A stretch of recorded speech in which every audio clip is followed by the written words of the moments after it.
कई बार हमारे जीवन में वैसा नहीं होता जैसा हम चाहते हैं। हमारी इच्छा के विरुद्ध चीज़ें हो जाती हैं, पर समय बीतने के साथ हमें ये एहसास होने लगता है कि जो बात हमें उस वक्त सही नहीं लग रही थी, उसी बात के लिए आज हम ईश्वर का धन्यवाद दे रहे होते हैं।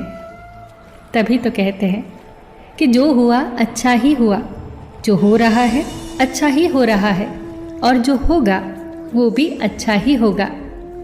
एक बहुत ही प्यारी कहानी सुनाती हूँ। एक राजा का विशाल फलों का बागीचा था। उसमें तरह तरह के फल लगे हुए थे और उस बागीचे की देखभाल एक किसान और उसका परिवार किया करता था। किसान उस बागीचे से तैयार और मीठे फल रोज शाम को राजा के लिए ले जाता। एक दिन किसान ने बागीचे में आकर देखा कि नारियल, अमरूद, सेब, अंगूर, बेर सब पके हुए थे।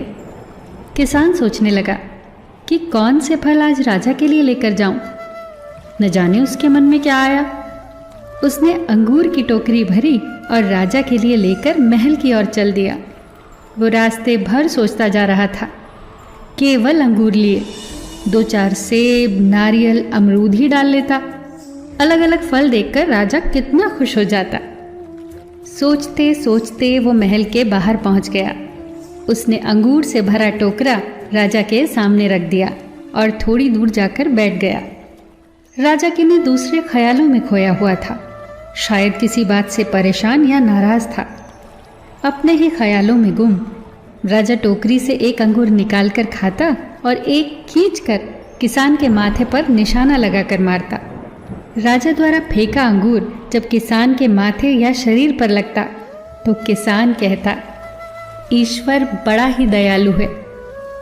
राजा फिर एक अंगूर किसान की तरफ फेंककर जोर से मारता और जब वो किसान को पड़ता तो किसान फिर कहता, ईश्वर बड़ा ही दयालु है। थोड़ी देर बाद राजा को अपनी गलती का एहसास हुआ। वो सोचने लगा, मैं किसान के साथ कितना बुरा बर्ताव कर रहा हूँ और प्रत्युत्तर क्या आ रहा है। राजा ने किसान से पूछा, मैं बार बार अंगूर फेंककर तुम पर मार रहा हूँ और तुम्हें लग भी रहे हैं, फिर भी तुम कह रहे हो ईश्वर बड़ा ही दयालु है। किसान ने बड़े भोलेपन से उत्तर दिया, महाराज, बागान में नारियल, सेब, अमरूद, बेर ये सब तैयार थे, पर मैं अंगूर लाया। मैं वो सारे फल भी ला सकता था, पर ईश्वर की कृपा से ही मुझे ये भान हुआ कि मुझे अंगूर ही ले जाने चाहिए। मैं ईश्वर का धन्यवाद देता हूँ, क्योंकि अगर मैं दूसरे फल लाता और इसी तरह आप मुझे जोर से मारते तो मेरा क्या हाल होता। सच में महाराज, ईश्वर बड़ा ही दयालु है। दोस्तों, यदि जीवन में किसी मोड़ पर सही या आपके हिसाब से घटित ना हो तो धैर्य रखना, क्योंकि समय अपने राज समय आने के साथ ही खोलता है और उस समय हमारे मुंह से यही निकलता है कि जो हुआ अच्छा ही हुआ। फिर मिलेंगे दोस्तों अगली वीडियो के साथ। तब तक के लिए अपना ख्याल रखना और हमेशा मुस्कुराते रहना।